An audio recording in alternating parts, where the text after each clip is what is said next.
Ya silakan. Ya, Assalamualaikum warahmatullahi wabarakatuh. Waalaikumsalam warahmatullahi wabarakatuh. Nama saya Faizatul Ansoriah, Prof. Dari UNS. Seperti ya. Ya, suatu saat berdoa Prof Quraisy dan Gus Baha kersa rawuh di UNS. Tadi sempat tersindir karena meninggalkan fardu ain ngajar hari ini. Tapi sudah dipindah besok kok, Gus. Jadi insya Allah aman. Jadi seperti itu. Ada banyak pertanyaan karena sudah bercita-cita lama sowan ke Prof Quraisy dan Gus Baha. Hari ini baru lihat tadi malam posternya langsung dengan teman saya satu dari FISIP UNS, Prof. Kita langsung berangkat pagi ini, sempat terdampar di lantai 3 tadi, tapi semangat 45 pindah ke bawah, akhirnya dapat tempat duduk meskipun di belakang. Alhamdulillah. Pertanyaan saya sebelum ke sesuai yang visi Al-Quran menjawab tantangan zaman, karena itu memang menjadi problematika kami sebagai pendidik terutama di perguruan tinggi. Satu pertanyaan saya yang sangat menggelitik dari dulu, kalau bisa soal Gus Baha, saya pernah ditukani Gus Baha dulu terkait dengan zakat, Gus, dan saya laksanakan sampai hari ini insya Allah. Pertanyaan saya yang sering muncul di IG atau apapun itu, pernyataan ngendikanipun Gus Baha yang terkait seperti ini. Hidup itu mudah, yang penting jangan maksiat dan bermanfaat untuk orang lain. Tapi itu kan susah, Gus. Itu, Gus.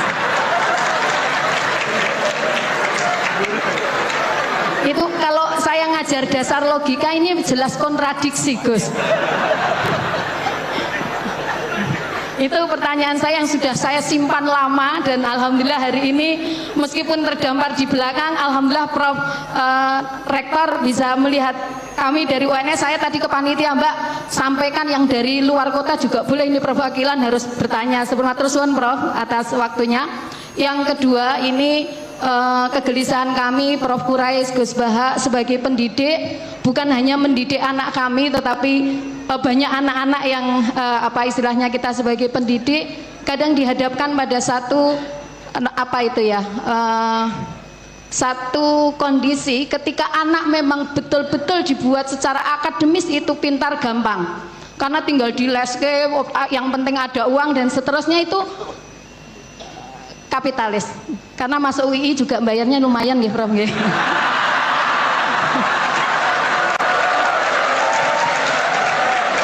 Jadi pertanyaan saya secara ringkas seperti ini. Kadang dilema kami sebagai pendidik ditanyai orang tua ataupun di masyarakat, ketika anak-anak betul-betul dididik secara akademis, kadang waktunya habis, tidak ada lagi waktu untuk sosial, apalagi untuk berkenal dengan tetangga, apalagi mengetahui beban orang lain. Tetapi ketika kita juga mendidik anak-anak kita untuk sosial dan sebagainya, secara akademis akan tidak semelesat orang-orang yang dididik secara akademis itu. Nah, ini Al-Quran menjawab kegelisahan kami pada orang-orang tua seperti ini, bagaimana? Itu saja. Yang terakhir bukan pertanyaan, saya nyuwun doanya untuk dari Prof Quraisy, Gus Baha dan semua yang hadir di sini, bahwa kami para pendidik ini masih bisa tetap mempertahankan prinsip mendidik sesuai dengan zamannya. Matur suwun waktunya. Assalamualaikum warahmatullahi wabarakatuh. Waalaikumsalam warahmatullahi wabarakatuh. Terima kasih, karena tadi UI disenggol, saya senggol balik. Di UI Bapak itu tiap tahun kami memberikan beasiswa sekitar 1.500 paket. Saya jawab, Prof. Anak saya semoga besok dapat beasiswa. Amin. Ya, Pak. Ada untuk apa? Ada untuk hal yang hafidhah, hafid, untuk pondok pesantren dan lain. Silakan ketik pmb.ui.ac.id. Baik Ibu Bapak, yang sebelum ini menyampaikan tadi ada yang menarik, Gus Baha sama Prof Quraisy. Ini terakhir minta doa. Karena tadi Gus Baha pagi tadi bilang, sekarang sama Kiai tidak minta doa, minta selfie katanya. Nah, ini tadi minta doa, alhamdulillah. Jadi ada dua pertanyaan Prof Quraisy dan Gus Baha. Yang pertama tadi, bagaimana menyikapi situasi ada orang paham agama kok suka membuat kontroversi. Kemudian yang kedua tadi ada dua pertanyaan. Hidup itu mudah, yang penting jangan maksiat, itu kan susah, Gus, kira-kira gitu.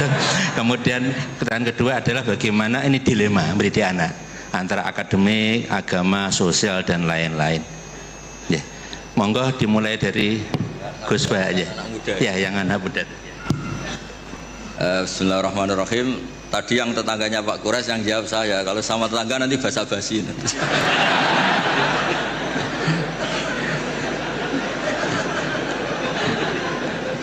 Nggak enak, mau tegas. Ada ustadz yang bilang apa tadi kamu?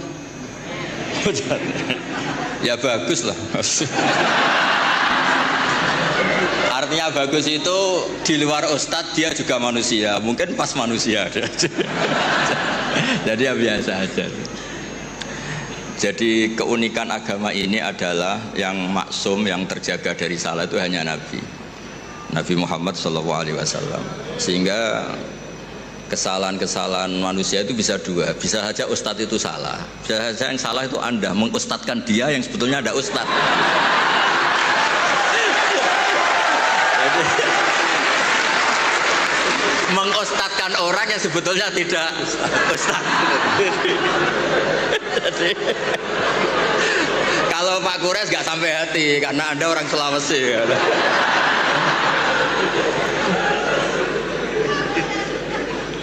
Ya, ini yang dari UMS ya? UNS Solo itu. Itu yang penting yang terakhir aja dapat beasiswa tadi doanya. Begini ya, saya memang sering kalau boleh dibahasakan dalam fikih itu fatwa. Gak penting taat banget-banget, sepenting tidak maksiat. Itu tuh mudah, yang penting tidak maksiat. Sesuatu itu bisa sangat akademik, sangat keilmuan. Misalnya kita bilang racun itu membunuh. Itu yang mengatakan itu sudah memenuhi kewajibannya mengingatkan kalau racun itu membunuh. Ketika ada orang yang tetap minum racun itu bukan kesalahan yang mengingatkan, kesalahan yang tetap minum racun. Dan kenapa menjadi mudah? Karena untuk memenuhi kebutuhan haus itu nggak perlu racun sehingga mudah. Maksiat juga sama, saya sering bilang, bapak saya itu nasihat paling sering itu kalau ada hiburan mubah, hiburan yang dibolehkan Allah kok kamu seneng tuh nikmati. Makanya itu sirinya kiai-kiai itu suka gojlok-gojlokan, suka guyon, suka ngomong yang nggak penting. Itu sebenarnya perlawanan dirinya, mungkin ya tetap namanya manusia ingin maksiat. Tapi ternyata untuk ceria, untuk seneng itu tidak sampai seperti itu. Pernah ada kiai itu nggak pernah tahajud, nggak pernah witir, tapi tiap malam tuh guyon. Suatu saat ada yang tanya, kenapa engkau kiai sering guyon? Dia bilang, saya ini termasuk jenis yang agak-agak hiper gitu. Jadi untuk melupakan itu harus guyon terus itu. Jadi yang penting itu nggak maksiat, itu memang penting. Nah nanti kalau makom itu dinaikkan lagi, wa qurratu aini fi sholat, memang hiburannya itu sholat. Makanya Nabi itu, Aisyah itu cantik, Sayyidah Aisyah itu cantik, dan kalau tidur itu sengaja ditelentang di depan Nabi. Perlu dicatat Aisyah itu perawan dan cantik. Itu Nabi tetap sholat. Kenangannya Sayyidah Aisyah, kalau sujud kaki saya tak tekuk, tapi kalau beliau berdiri tak sonjorkan lagi, tetap saja sholat. Malah beliau pamit, dari ini ata'abbadu li rabbi, saya pamit ya maklumi, saya ini baru asik dengan Allah. Ini pasti hadirin nggak terima semua. Wah itu nggak bisa, Gus, berat itu. Kalau menurut saya Anda lebih bisa, karena istri kamu pasti nggak mau. Jadi nggak mau. Itu pernah ada hadis, ini betul, ini hadis sahih. Suatu saat Nabi itu sudah sholat di majelis, sudah mau takbir, ingat belum mandi junub. Ini kan kulil haqqo ya. Terus Nabi pulang terus mandi junub, terus bilang saya lupa nggak mandi junub, makanya saya pulang mandi junub terus sholat. Ada yang tanya, Gus, masa Nabi gitu? Ya kan ngumpuli istri itu kan halal, kenapa ada janggal? Masalahnya Gus, kita Kiai Indonesia tidak akan ngalami itu kata. Karena maunya itu jarang. Artinya gini, guyonan-guyonan to'at, guyonan-guyonan mubah itu bikin setan itu putus asa. Makanya resepnya Allah itu qul bi fadlillah wa bi rahmati fa bidzalika falyafrahu. Coba ini majelis yang hadir banyak. Padahal di sini nggak ada orang buka aurat, nggak ada yang jorok-jorok. Karena sebetulnya kita ini baik, kita ini menang. Saya yakin setan hari ini mungkin stroke, mungkin baru periksa, mungkin baru di ICU gitu. Karena ya tadi, kok bisa kebaikan? Jadi Anda kalau ingin melihat di Quran itu ada ayat inna kaida syaitani kana dhaifa. Setan itu sebenarnya lemah. Kalau setan sukses berarti gak ada orang ngaji, gak ada orang sujud, gak ada orang bersedekah, gak ada orang puasa. Ternyata tambah hari tambah banyak. Bahkan lembaga keislaman itu diuniversitaskan jadi Universitas Islam Indonesia itu tadi. Yang dikomplain katanya mahal tadi itu terus rektornya nggak terima. Itu yang lain harus terima, kan nggak punya kepentingan menjawab. Yang punya kepentingan kan rektor. Jadi nggak terima kalau solehnya nggak diungkapkan tadi. Berapa yang beasiswa?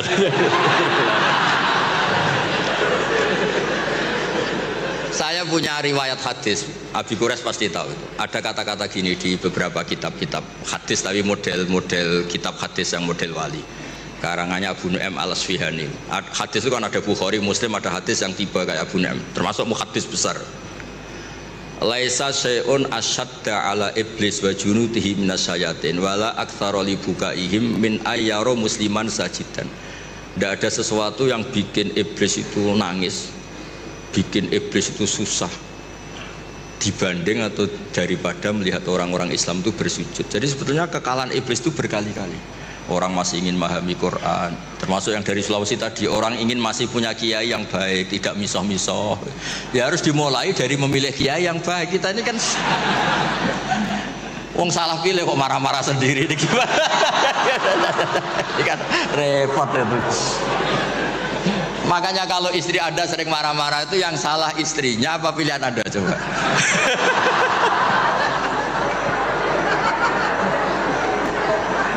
Gimana itu jawabnya? Gak usah dijawab Pak Quraisy, kasihan, tertekan betul beliau ini kan. Oh, gak tertekan. Dia tahu perasaan saya.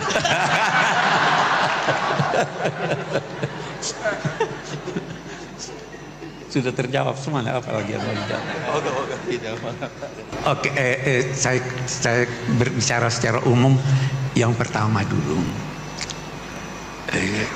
agama ini intinya adalah akhlak. Itu Nabi diutus untuk menyempurnakan akhlak. Akhlak terhadap Tuhan, akhlak terhadap manusia, akhlak terhadap binatang, akhlak terhadap air. Saya maaf, saya tidak buka ini. Saya berdua dengan Gus Baha. Karena kalau sudah terbuka akan dibuang. Kita harus punya akhlak terhadap air, ya kan?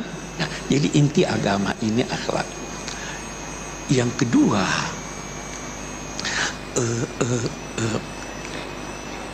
jangan pernah maki.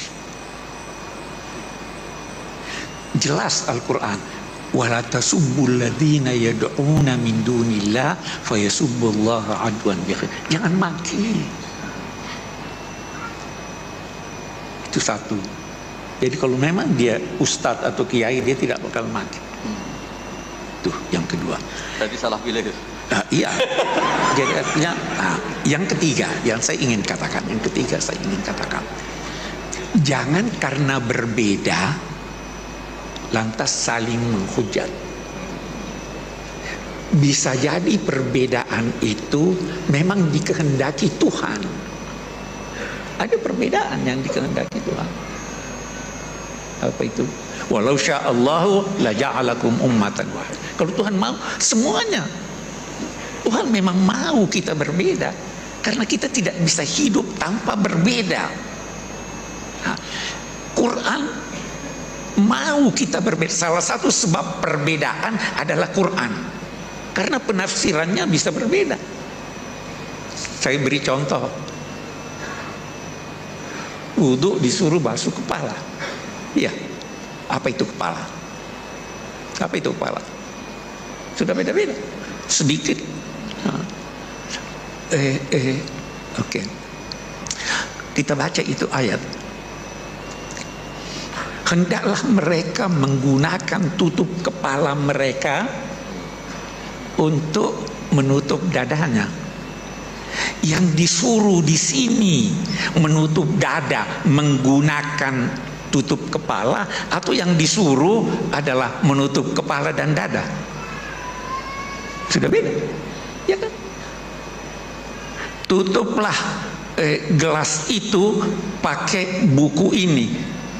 Buku bukan buat menutup, tetapi gunakan itu. Itu sudah itu yang menjadikan orang beda nanti. Ya toh?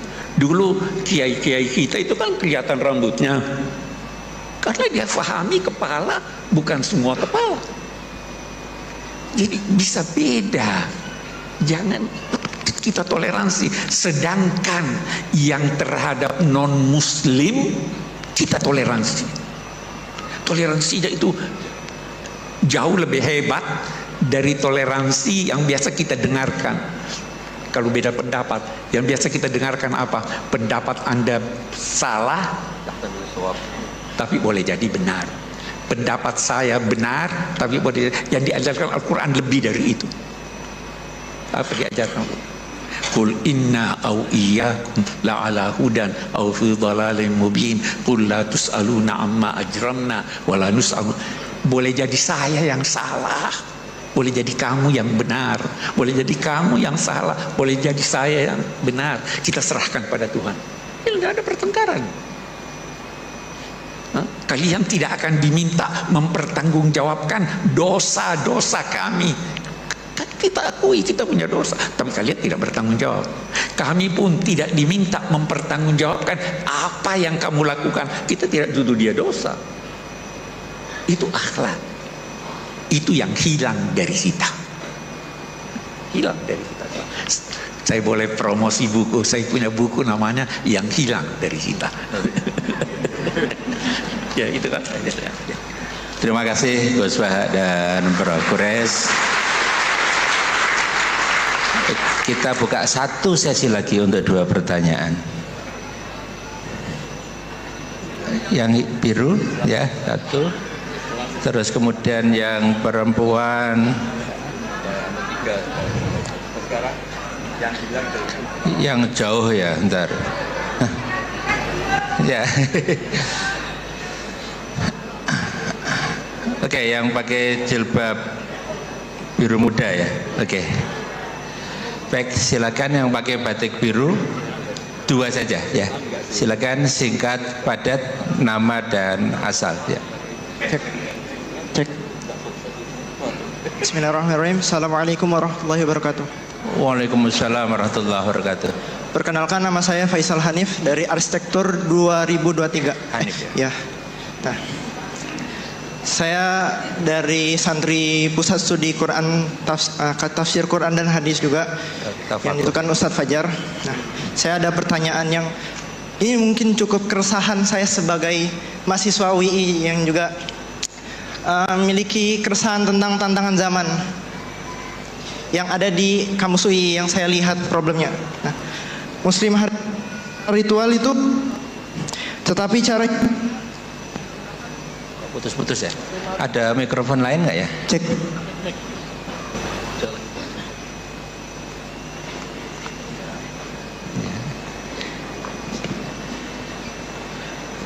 Muslim hari ini secara ritual bertauhid, tetapi cara hidupnya menggunakan moral sekular dan pragmatis.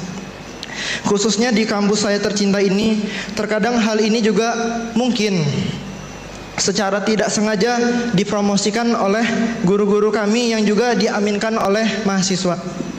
Nah, saya takut bila saja UI itu hanya menjadikan Islam sebatas nama saja.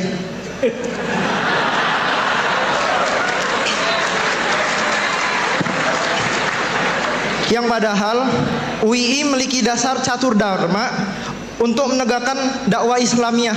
Jadi kayak punya dasar yang kuat untuk menegakkan moral Islam gitu.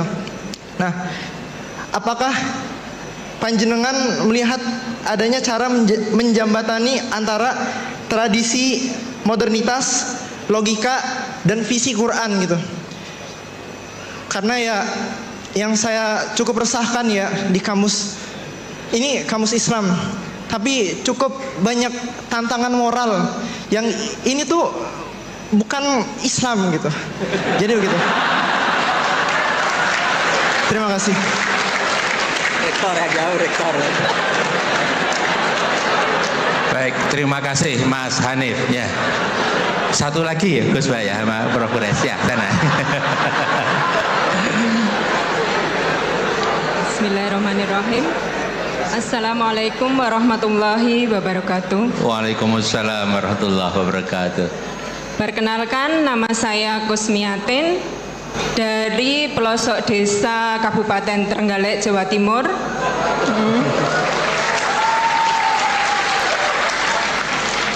Alhamdulillah pada hari ini saya mendapat kesempatan untuk bisa bertemu dengan Gus Bahak dan Prof.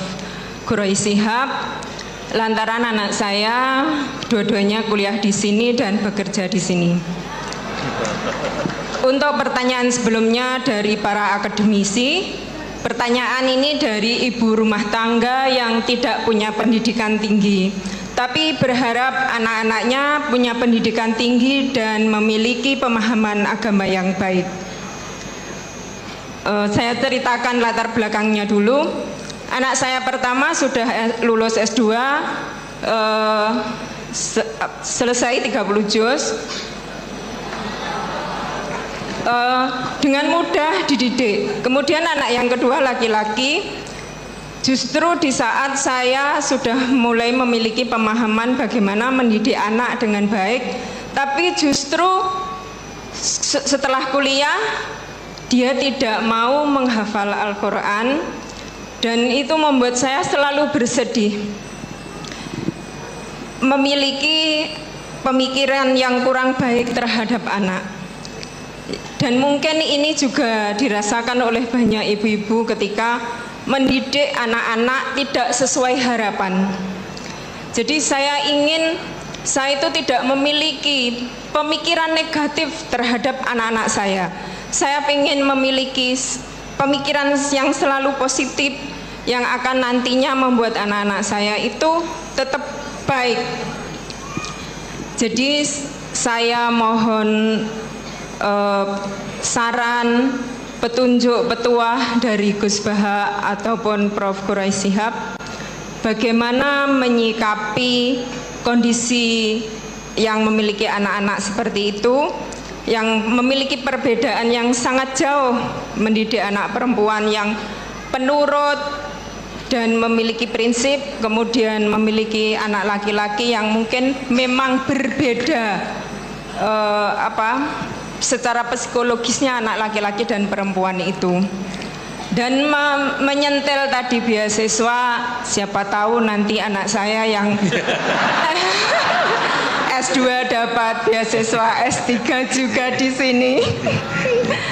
Demikian, dan untuk akhir kata saya juga mohon doanya semoga anak-anak saya khususnya dan anak-anak dari ibu-ibu yang di sini atau bapak-bapak di sini nantinya bisa memiliki putra dan putri yang soleh dan solihah. Amin. Terima kasih.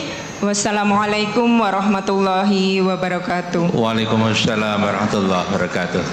Terima kasih Ibu. Ada dua penanya, Prof. Quraish dan Gus Bahak. Yang satu mewakili anak laki-laki, nah, yang kedua mewakili ibu. Dan temanya tadi serupa, kira-kira gitu. Yang pertama tadi refleksi atas keadaan yang terjadi di kampus kami, ya. Ini viral loh. Kemudian yang kedua, ini bagaimana menyikapi dalam mendidik anak kok beda-beda gitu Bu ya. Ya. Kan yang perempuan tadi cenderung nurut, yang laki-laki tadi masalahnya itu tidak lagi mau menghafal Al-Quran, kelihatannya gitu yang disampaikan oleh Ibu. Ya, monggo Gus Bahak dan Pak Quraish. Tadi yang dari UII tadi yang ngeluhkan perilaku anak-anak UI, tapi nggak rektornya tuh yang dimaksud. Saya pikir semua yang bertanggung jawab pasti resah kayak Anda. Jadi Anda ini orang baik karena resah. Jadi ada cerita, ini faktual tapi ideal itu mah nggak pernah ada. Dulu di era Nabi tanpa ngurangi hormat tuh ada sahabat itu unik. Dia sangat mencintai Nabi tapi nggak bisa meninggalkan hobinya mabuk. Jangan ditiru mabuknya, ditiru fakta itu. Tapi dia kalau disuruh mabuk di tempat-tempat kayak gitu nggak mau, dia inginnya deket-deket. Sampai ada orang yang terus bilang, wah dasar kamu khimar. Nggak teruskan monyet loh ya, ini cerita asli. Ini cerita. Dasar kamu khimar. Pak Quraish pasti tahu hadis itu terkenal sekali, ada di Bukhari. Wa kana yulaqabu khimaran itu. Ya. Loh ini sudah iya. Saya nggak butuh iyanya rektor karena iyanya karena nggak tahu bilang iya. Butuh iyanya ini. Jadi ini nambah pahalanya Pak Rektor, saya gojlok itu bukan ngurangi pahala saya, nambah pahalanya Pak Rektor. Dan pahala saya dikurangi masih cukup lah, masih banyak.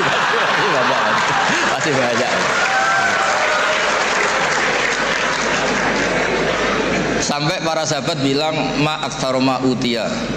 Maksudnya kamu sering dikasih sanksi, dikasih apa, masih tetap gitu. Sampai beberapa sahabat gak kuat terus melaknat dia. Terus Nabi ngendikan la tal'anuhu fa inni wallah la ara illa annahu ahabba wa rasulah. Ada yang riwayat illa annahu yuhibbu wa rasulah. Saya kecewa tapi jangan kamu laknati, saya masih melihat dia mencintai Allah dan Rasul. Terus di komentar Ihya, kitab Ihya bilang falam yukhrij Rasulullah bil maksiyah anil mahabbah. Itu saya hafalkan betul hadis itu. Nabi tidak mengeluarkan dia dari status mahabbah, mencintai kebenaran meskipun dia masih salah. Jadi di antara kebaikan agama ini memang selalu berharap. Mungkin anak-anak kita sekarang nakal, nanti ndak. Ini sekaligus jawab ibu-ibu tadi. Kalau ada gugat anak-anak, terus mereka gugat, gimana kok saya ditegur punya ibu ini, juga repot. Jadi repot juga kan. Jadi kadang-kadang orang itu senangani gugat anak. Kalau anak kita gugat orang lain punya ibu menteri, punya ibu dosen, saya kok punya ibu gini, ya repot juga kan. Jadi makanya dikurangi lah ngomplain-ngomplain anak. Kalau kita dikomplain balik juga repot. Jadi artinya ya hidup itu memang nggak pernah ideal, meskipun itu di zaman Nabi. Makanya kata ulama, yang ideal itu nabinya. Kalau zaman mulai dulu ya sama, di Mekah dimusuhi kafir Mekah, di Madinah dimusuhi orang munafik. Ya tetap saja ada saja yang namanya problem. Karena dunia ini liyabluwakum ayyukum ahsanu amala. Saya sering cerita di mana-mana dan ini nyata, ada kiai yang sangat khusyuknya itu nggak pernah mau punya penanya atau santri cantik. Kalau ada orang cantik nggak mau nerima, kalau orang jelek itu mau dia. Tak tanya kenapa. Wah, kalau saya cantik, saya takut syahwat, takut birahi. Kalau jelek merongos kan enggak. Terus saya bilang ini dasar kiai amatir, kata saya. Kenapa kok amatir, Gus? Kalau melihat perempuan cantik itu dosa karena birahi, menghina perempuan jelek itu ya dosa karena menghina. Sama-sama dosa. Ada juga kiai itu yang berteman terus sama orang kecil, takutnya kalau berteman orang kaya itu tamak. Ternyata apa? Gara-gara berteman orang kecil mainnya suruh saja, nyuruh-nyuruh terus. Akhirnya dosa kamu istibat, menghambakan orang lain, memperbudak orang lain. Jadi sama, sebenarnya problem semua. Makanya ini cerita Pak, ini mumpung ada Bu Ova Putri Pak Zeni, saya itu kalau berteman, kalau nggak ditakdir Allah nggak mau. Karena kalau saya milih, oh gara-gara rektor UGM saya mau berteman, nanti kena hisab saya. Makanya ulama itu agak-agak angkuh, al ilmu yuk ta'ala. Jadi kalau Allah yang milih itu yang tanggung jawab Allah. Tapi kalau saya yang milih, saya tuh banyak punya teman jadi menteri. Padahal dulu kayak teman-teman Pak Fatul Wahid yang di Kudus yang jadi menteri. Tapi saya nggak pernah mau. Alasan saya tadi, kalau saya yang ikhtiar nanti tanggung jawabnya ke saya. Tapi kalau Allah yang menentukan, tanggung jawabnya di Allah Subhanahu wa Ta'ala. Makanya dalam ilmu tasawuf ada kata-kata kun muradan wala takun muridan. Karena sekali kita yang berikhtiar, kita yang disuruh tanggung jawab. Ya, jadi untuk ngelola anak, ngelola istri atau ngelola suami sama itu tetap inna min azwajikum wa auladikum aduwwal lakum. Ada sisi mungkin kita nganggap anak, suami atau istri itu problem, tapi kata Allah wa in ta'fu wa tasfahu. Kalau kamu anggap legowo dengan fakta-fakta yang kita, karena kalau kita tidak legowo itu zaman Nabi itu ya ada sahabat yang enggak tadi sampai wa kana yulaqabu khimar. Itu redaksinya sampai gitu. Dulu sahabat antara Ali dan Muawiyah atau Sayyidina Ali dan Sayyidina Muawiyah itu ya perang, konflik. Sayyidah Aisyah dengan Sayyidina Ali ya sering salah paham. Jadi hidup itu gak pernah ideal. Yang ideal nanti setelah di surga, ya sudah mau apa coba. Saya cerita yang lucu tapi ini nyata. Nabi itu kalau ada halah, ada itu nangis, ingat Khadijah. Padahal ini hanya teman atau saudara ini. Aisyah cemburu. Ya Rasulullah, kenapa engkau ingat orang yang sudah tua padahal sudah diganti yang lebih muda? Khadijah disebut ajus, tua sekali. Gantian Sayyidah Fatimah tersinggung, ibunya disebut ajus, tua sekali. Dan selalu Aisyah itu bangga karena istri cantik muda. Terus kata Nabi, kamu ingin supaya Aisyah ada jumawa sama ibu kamu Khadijah? Ingin ya Rasul. Itu Aisyah dibilangin, secantik-cantik kamu itu dapat duda, setua-tua ibu saya dapat berjaga. Jadi kadang Nabi itu ya asik saja Kak. Ya gak serius-serius banget. Semenjak itu Sayyidah Fatimah Aisyah terus gak pati jumawa banget itu. Karena ternyata iya saya dapat duda. Khadijah janda dapat berjaga gitu. Jadi khazanah Quran, khazanah hadis itu cukup lah untuk. Jadi tadi yang saya katakan wakana yulaqabu Sumaran itu ada di Sahih Bukhari. Pak Kores pasti tahu betul. Sekarang tahu Pak Rektor karena sudah dikasih tahu. Itu ada di hadis Bukhari, nanti dicari.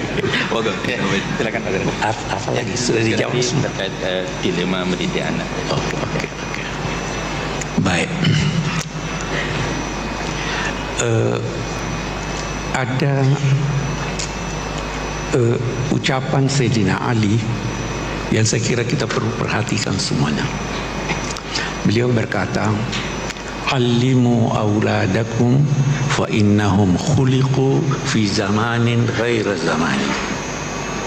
Didiklah anak-anakmu dengan kesadaran bahwa mereka itu lahir, tumbuh, berkembang pada zaman yang berbeda dengan zaman. Jadi jangan mau menjadikan anak itu seperti Anda. Kasih dia pertama ini, kasih dia kebebasan untuk memilih apa yang disenanginya selama itu tidak melanggar agama. Anak saya tidak ada jadi kiai, tidak ada belajar agama, tidak ada. Saya tanya, oh ini mau hukum silahkan, mau psikologi silahkan, mau komputer silahkan, karena semua ilmu itu baik. Yang menentukan anak itu apa keinginannya, apa bakatnya, kita tinggal mengarahkan. Yang kedua, Bu, jangan bedakan antara anak lelaki dan anak perempuan. Oh, perempuan itu kasnya di dapur, anak boleh pergi. Oh, kamu tidak boleh keluar, kamu perempuan. Laki-laki, oh silakan. Jangan, tolong ukurnya itu agama. Tolong. Tidak membedakan bukan berarti harus sama. Tidak membedakan dalam perlakuan berlaku adil.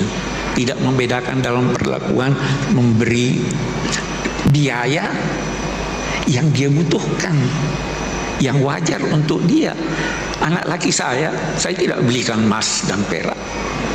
Tapi anak perempuan, karena itu adalah kebutuhannya. Jadi jangan berkata bahwa oh ya kamu sudah saya beri dulu ini sekian, anak laki minta tidak.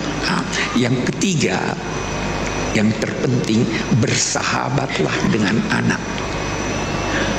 Jadi kalau mau anak taat, bersahabat. Karena kalau tidak bersahabat, dia punya problem, dia ceritakan pada temannya yang tidak mengerti. Tapi kalau bersahabat dengan dia, dia akan menyampaikan saya begini, bisa dibimbing oleh orang tuanya. Karena itu sering-seringlah diskusi, bercanda, apa segala. Pokoknya jadi sahabat supaya dia mau. Saya kira itu yang saya usahakan untuk terapkan dalam keluarga. Mudah-mudahan. Dan satu hal, selama masih ada, ini boleh jadi kita beda. Saya belajar di Al-Azhar. Ada yang berkata begini, Pak Kures itu istrinya pakai jilbab, ya kan? Anaknya yang paling tua pakai jilbab. Ini pakai jilbab. Najwa kok enggak pakai jilbab? Ada anak saya belajar di Amerika, dokter spesialis. Waktu dia di Amerika, jangan pakai. Kenapa? Dilecehkan kan? Ya kan? Ada enggak pendapat? Ada jawabannya.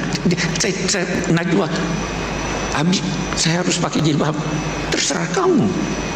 Ada pendapat begini, ada pendapat begini, ada pendapat begini. Saya tidak mau paksa, karena beragama itu jangan dipaksa, harus kesadaran, ya kan, bersahabat. Terus itu yang dia jawab, Tuhan tidak bertanya 5 tambah 5 berapa, karena jawabannya cuma 1. Tuhan bagaikan bertanya 10 berapa tambah berapa. Kita bisa beda-beda. Ya kalau dia mau begitu dan itu dia sadari dan memang ada yang berpendapat begitu, silakan, saya tidak bisa paksa. Dia sudah bertanggung jawab sendiri. Anak saya yang laki sekolah di Australia di bidang komputer. Setelah selesai, saya masih ingin dia lanjut, tapi dia sudah tidak mau lanjut. Saya mau berbisnis, sudah mau ini, ya silahkan. Jadi jangan paksa anak, tetapi kalau mau sadarkan dia sehingga dia, nah, kenapa dia sadar? Karena dia bersahabat dengan Anda, karena Anda bersahabat dengan dia. Saya kira itu kunci yang saya bisa beri sebagai jawaban. Terima kasih. Terima kasih Gus Baha dan Prof. Gores. Baik, terakhir ini saya ingin bertanya Gus, yang terkait dengan yang tadi Mas Hanif tadi, boleh? Jadi kadang kawan-kawan, ya kawan-kawan dosen itu kan kadang sampai pada kondisi tertentu, kok masih ada mahasiswa yang gini ya, kira-kira gitu. Kemudian saya jawab gini, wong sudah diminta pesantrenisasi, ada pelatihan macam-macam, masih ada yang kelewat, apalagi tidak gitu loh. Supaya teman-teman itu tidak merasa tidak bermakna, tidak bermanfaat. Kita sudah ada pendidikan pendalaman nilai dasar Al-Quran, ada latihan kepemimpinan, latihan macam-macam, tapi kok masih ada yang belum bagus. Nah, supaya teman-teman itu tetap bombong. Kalau saya langsung, kita yang salah kan jadi masalah. Nah, menurut Gus Bak sama Pak Gores bagaimana? Pertanyaannya seperti itu. Curhatnya diterima gitu. Oke, curhatnya diterima Ibu Bapak. Terima kasih. Baik Bapak, alhamdulillah kita selama 2 jam, hampir 2 jam untuk ngaji bersama. Banyak hal yang kita dapatkan dan terlalu banyak kalau disimpulkan. Jadi mulai dari bagaimana, intinya kalau saya simpulkan itu bagaimana kita beragama dengan asik, nah, dengan bahagia, menjalankan yang fardu ain, kemudian menjaga keseimbangan. Terakhir tadi terkait dengan bagaimana mendidik anak, itu tadi bahwa anak kita diciptakan bukan untuk zaman kita, tapi untuk zaman mereka masing-masing. Bapak, terima kasih untuk perhatiannya, terima kasih untuk kebersamaannya. Mari lagi kita luruskan niat dalam mengaji ini. Mudah-mudahan banyak hal yang kita dapatkan untuk menjadikan kita pribadi yang lebih baik di masa yang akan datang.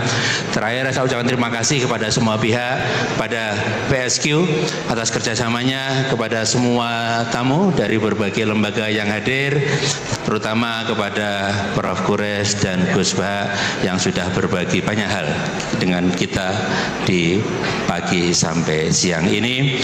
Mari bersama Bapak kita syukuri hari ini dengan membaca alhamdulillah, alhamdulillahirabbil alamin wal afu minkum. Wassalamualaikum warahmatullahi wabarakatuh.